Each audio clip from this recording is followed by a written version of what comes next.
Hello, this is Lee Garden 3, and I am doing another 1v1, playing as the Wehrmacht on request by one of my viewers. I'd like to say now that this is an old microphone of mine, and it's the one that did the jumpy static stuff before. If it does it again, I'm really sorry, I don't know what to say, I can't stop it, so...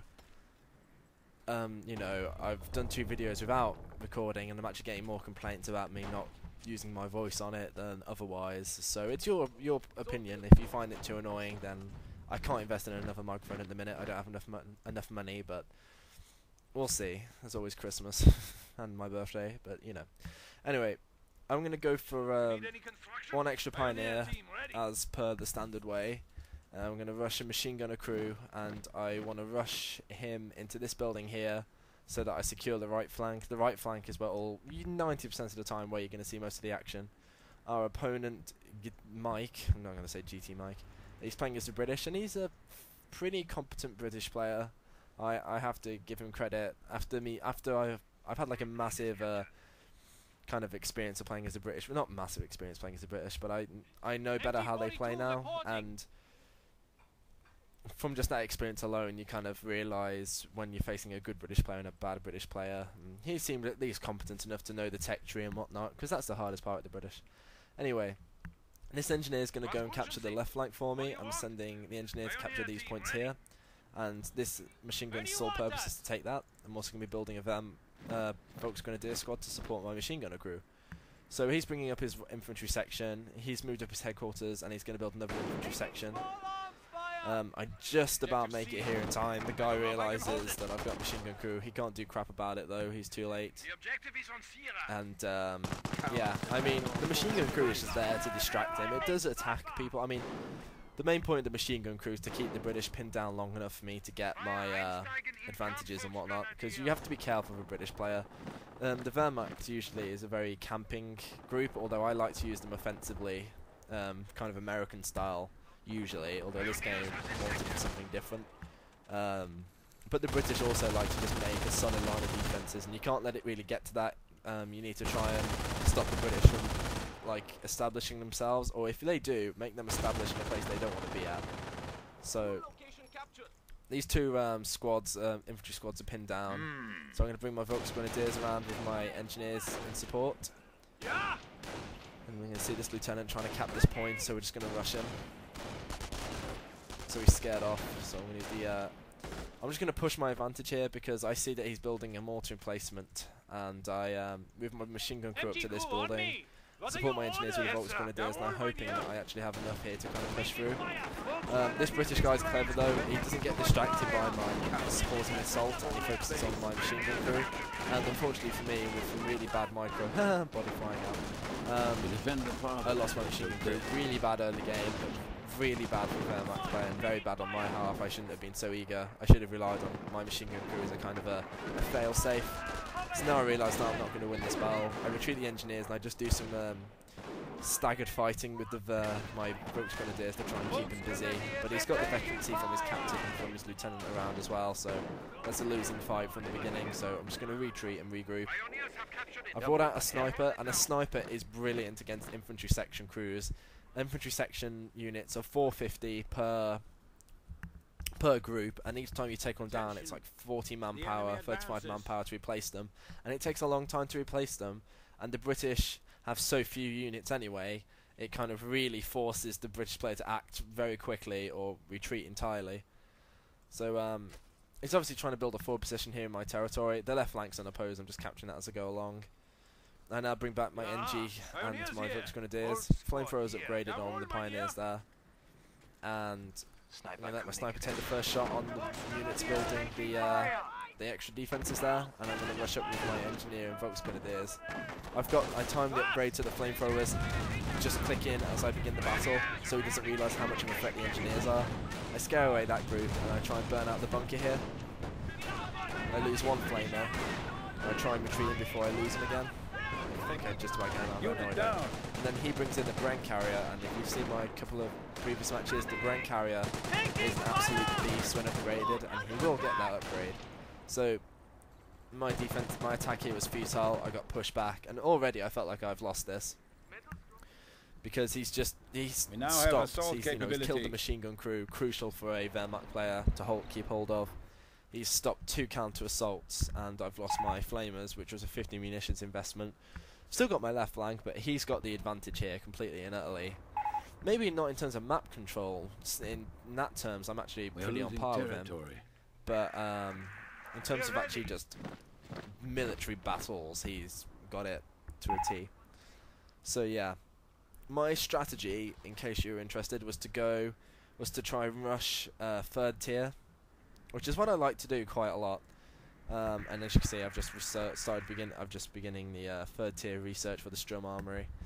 Why I do that is because I love to use armoured cars. It's just a personal favourite of mine, and I either go tier 2, fortify the line on a big map if it's a big map, or if it's a stalemate, and carry on from there. But if I want to be aggressive and I have the advantage, or if I'm losing and I want to get a shock value, then I rush tech to tier 3 and try and get an early armoured car out on the field if I have the munitions.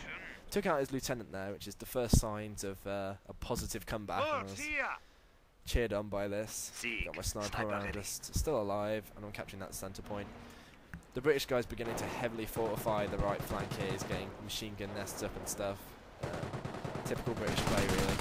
So now I want to take out this Bren carrier is going to be the dual dice situation for me. So I've saved up munitions for this. I use a rocket, Panzerfaust on there, and I bring another one just in time to use the second one. Focus fire it down, and he's lost his Bren carrier. It's really important to get that completely suppressed and destroyed, because the suppression power on those Bren carriers against general infantry kicks in faster than you think, and I really need every little victory I can get here at the moment. I then realised he's got these machine gun emplacements, and I realised that I've got to think of another strategy here. But now I've stopped him from being able to push me any further, really. I've taken out his heavy emplacements, and all he has is his infantry section, and whatever he's building out of his field support truck and his machine gun emplacements. What I like to do with the British, when I know that I can't, because I can't face those defences. He has 2 infantry section squads and machine gun emplacements, and now in sappers. So I'm not going to win that battle.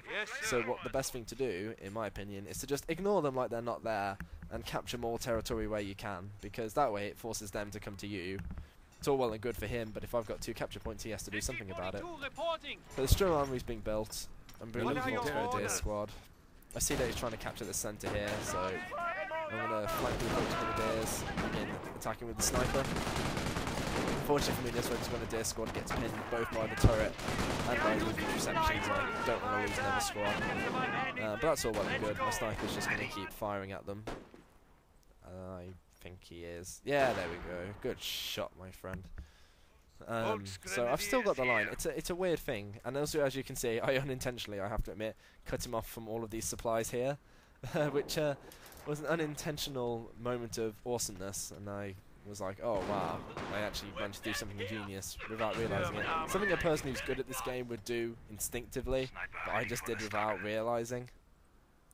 So I get out another machine gun placement, and this one I use as I should have used the original one, to be honest, and it's in a defensive role, so that, if I'm being pushed back by the infantry sections, they'll get caught in my machine gun blast and pin them down, which is what I hope to do. If I lose a battle, I'll just retreat into this, and then he'll get destroyed. As you can see, I think he's realised he's cut off now, and he's going to try and retake this bit of the left centre area of the map. I'm building my Kampfkraft Centre, which I have to say a lot of people overlook as Wehrmacht. You need to build a Kampfkraft Centre. My 2 strategies as the Wehrmacht is either to do a complete and utter American-based tactic where I use Volksgrenadiers and machine gun crews really offensively and stick on tier 1 with a Kampfkraft Centre for a very long time. Try and get, complete and utter infantry dominance, which is very against the design of the Wehrmacht, you could say. But I find that it works absolutely masterfully if you actually can pull it off. Or I go for my the generic tier 2 or tier 3 style play, which is kind of more suited to the Wehrmacht, but it's down to personal preference, really. There's a strategy that works for everyone. So I'm sending out my 2 Volksgrenadier squads to capture this centre left again, and I'm going to rush my armoured car around here to stop these infantry sections from flanking me, and I'm going to bring my sniper up for support. So yeah, that just scares them off more or less. So I've got some heavy armor on the field now, and I'm in a position to actually take, you know, the advantage and try and get some actual ground covered. First mistake that I really shouldn't have bothered with is I just marched my armoured car straight in against the 2 machine gun placements and the support truck, thinking it could destroy the turrets or the support truck. I then realised it's futile, and this is what's cost me many games before, as I've lost my armoured car. I see he's got the Piats upgrading on this engineer squad. Well, I guessed he was, and he did have Piats on them, as it turns out. Literally just finished as he was in there. So I realised, well, I have a pretty good guess that he's going to do that. So I retreat. Instead, I kind of want to keep my armoured car in a defensive role, and I get the upgrade on it so it can get extra damage and whatnot against my opponents. I can't remember exactly the benefits of tier 1 from the armoured car. I just wanted tier 1 on it to make it more effective. Generally, that's just what I want to do. I've gone Blitzkrieg Doctrine, and you'll see why I've done that in a minute. Well, it's the beginning of my strategy to crack his defences. On the left flank, meanwhile, I want to try and destroy this infantry section from dominating the left flank. So I just neutralise this point, and then I run in with the Volksgrenadiers and back that up with my flamers. It's actually a real close battle because I didn't want to lose my left flank to an annoying infantry squad that just captures the whole map. I managed to cut off his supplies again, and I have him pinned. But really, in terms of manpower, I'm still, in terms of actual like infantry dominance, I'm still pretty low. So where is? Yeah, so I'm just upgrading this stormtrooper squad for a mission that you'll see later on. So yeah, I've got the British guy where I want him in terms of just keeping him completely cut off from the rest of the map, and I like that. He's going out to recapture this though, but what I am doing is just completely restricting him of supplies, and he's moved this command truck in realisation of what's been going on. Stormtroopers have the camouflage, the best ability ever, and the reason I always pick Blitzkrieg unless I'm doing a team-based map, in which I usually go Terror. I want to sneak upon these machine gun emplacements and take them out, and that is the beauty of the Stormtrooper squads, and that's why I've also saved up my munition. I'm spending the rest of my munitions for a machine gun upgrade for the other group. So I sneak these guys in, and then the last big fail of mine, I see the Stuart tank, I panic, and I forget that if there's a hold fire button, but I haven't clicked it, so my guys just don't automatically fire the turret, and I'm really scared of that Stuart light tank using a canister shot against a double invested Panzerschreck Stormtrooper group, because that's a heavy loss of munitions, and if that gets in his hands, it's all the worse for my armoured car. Now the Stuart light tank's out for blood.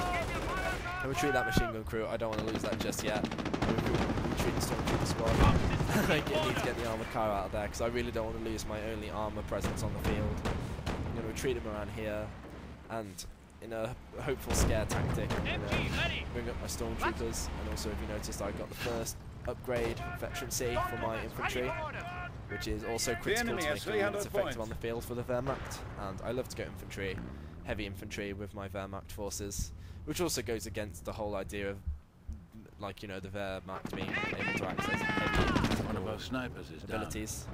Unfortunately I lost my sniper there, but my sniper's been doing some good reconnaissance work and doing some good kills, so I think he just about paid himself off, well, more or less. So my plan now, I realise he's bunkered himself down here, and he's recapturing that centre area. That's his plan. He wants to capture that, and he wants to turn this into a war of attrition, more or less. At least that's what I was thinking he was going to do. So once again, I just ignore that entire area of the map, and I go around and try and do a flank attack on the left. Meanwhile, I'm building a naval roofer to completely smash his defences, and upgrading my armoured car so it can combat that Stuart light tank more effectively. Because I don't want to bother upgrading to the last tier just yet. Don't know why, to be honest, why I didn't, but you know. So I'm going to begin this left flank attack, where he's building an AT emplacement. He sees what I'm doing. I'm keeping